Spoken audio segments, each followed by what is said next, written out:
Hi guys, let's look at exercise 7-9 now. So it says the bookkeeper was trying to determine what items would be used in preparing the bank rec that she's completing as of May 31st, the end of the first month of operations. So we have no outstanding checks or deposits to start the month with because this is the first month of operations. The bank statement shows the following, and the summary of cash receipts, which were all deposited, and checks, which were all mailed out in May, show the following. Okay, so this is our GL info. Here's all of the ins, here's all of the outs in our cash GL account. Part A says review the cash receipts summary and determine the amount of any deposits not recorded by the bank. These are the deposits in transit. Right. So let's start with our books. So our books say we deposited on the 1st, 15th, and 30th. Literally, you guys, we're just comparing this to our bank statement. So May 1st, 25,000 was deposited. Does the bank have that? Yes. May 15th, 4650. Yes, bank has that. 7/8/20 on the 31st. Remember, it's often the deposit on the last day of the month that doesn't hit the bank and becomes a deposit in transit, because usually it won't be recorded by the bank until the next day. So as of May 31st, they don't have this recorded in the bank yet. So this would be a deposit in transit. We have it recorded in the GL. It's not in the bank account. So the answer to part A is going to be 7820. Part B, review the check summary, determine the amount of any checks that have not yet cleared the company's bank account. These are outstanding checks, right? So we look through these and we say, okay, it looks like we wrote 10 checks in the month. We have them out of our GL account. Has the bank cleared them, right? We write these checks, we mail them out. We don't know when the customer is going to, the vendor is going to clear these. So we have to check. So 1620, check number 1. Check number 1, 1620. And you guys don't just look for, oh, check number 2, check number 2. Great. Look at the number, the actual amount, check amount on both, because sometimes there's a mistake. What if we wrote a check for $7,130 and the bank took it out of our account at $7,310? That could happen. So make sure you're checking the check number and the dollar amount. So we've got 7,130. Yes. Check number 3. I don't see check number 3 over here. So this is outstanding. Check number 4, 8289. 8289. 5. No, I don't see check number 5. 6,995, that matches. 7, nope, I don't see 7. So I'm just circling the ones that I don't see in the bank statement. 8, no. 9, yes. 10, yes. Okay, so the ones that we've circled, these 4, these are our outstanding checks.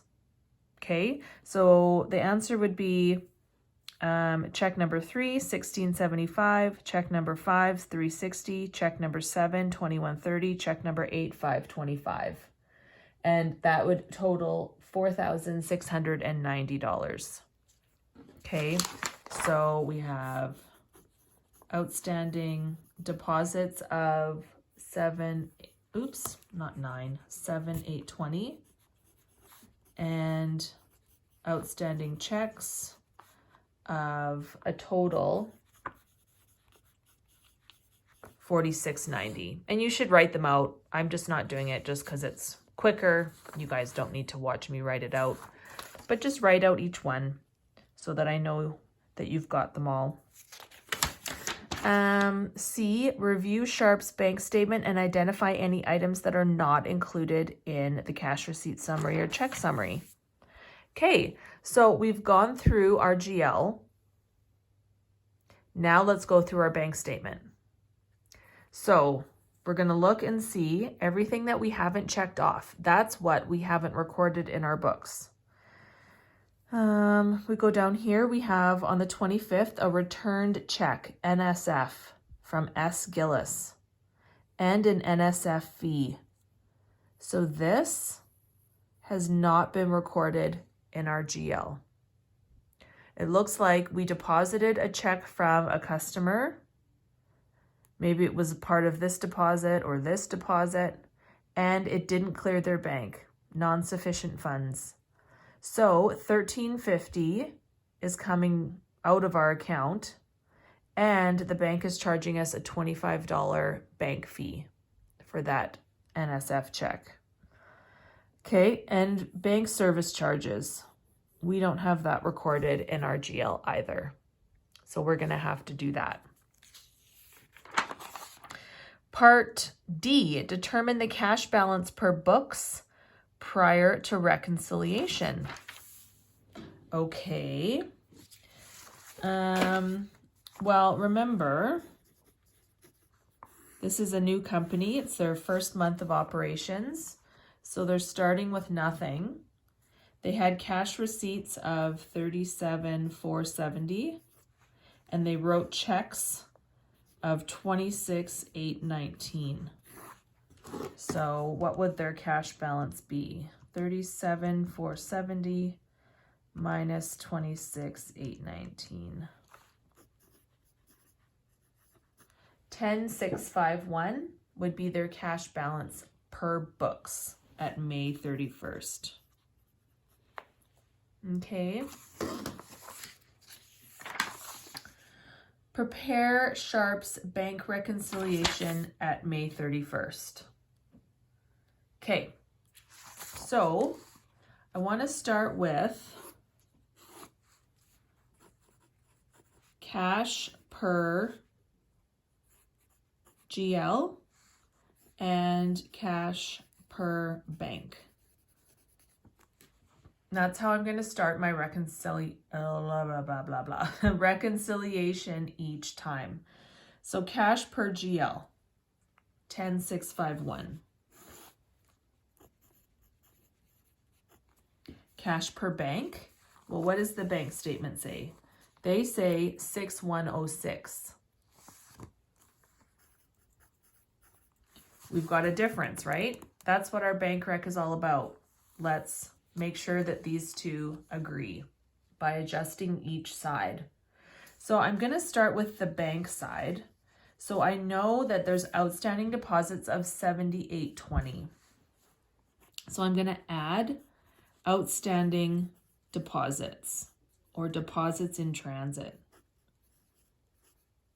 Okay, I know that I've deposited that money. The bank statement isn't reflecting that. Also, I know I've written these checks and the bank statement isn't reflecting that.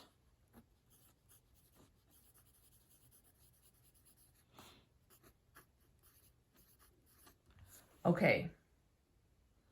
Now, I think that's all I have on this side. Now let's go to this side.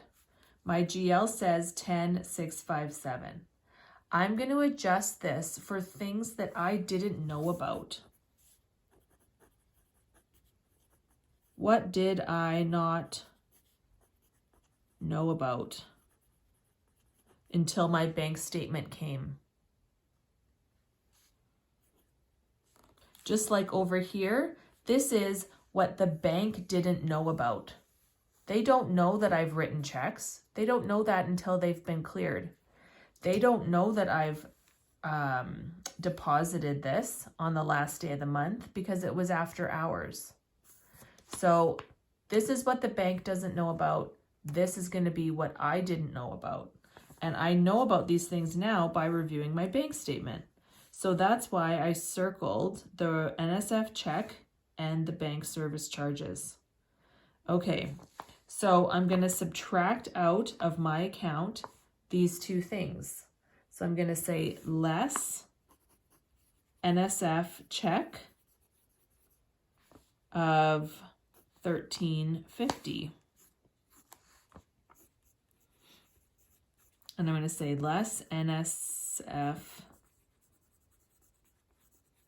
bank fee of $25 and less bank charges of, what was it, 40. Okay, now hopefully I balance. So I do my math. Oops, sorry, this isn't a 7, this is a 1. And then I should be good. So minus those things, I should get 92.36. That's my adjusted balance per GL.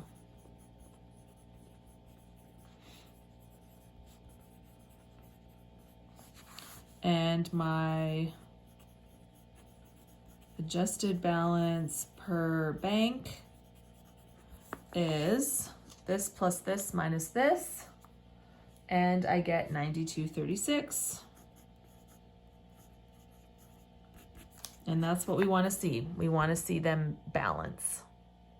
The question isn't asking for it, but what we would do next, if asked, the next step would be to record these 3 things in our books. We never record any adjustments on this side. We've already recorded these, haven't we? So this is fine.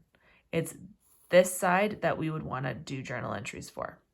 And we'll do that in our future examples.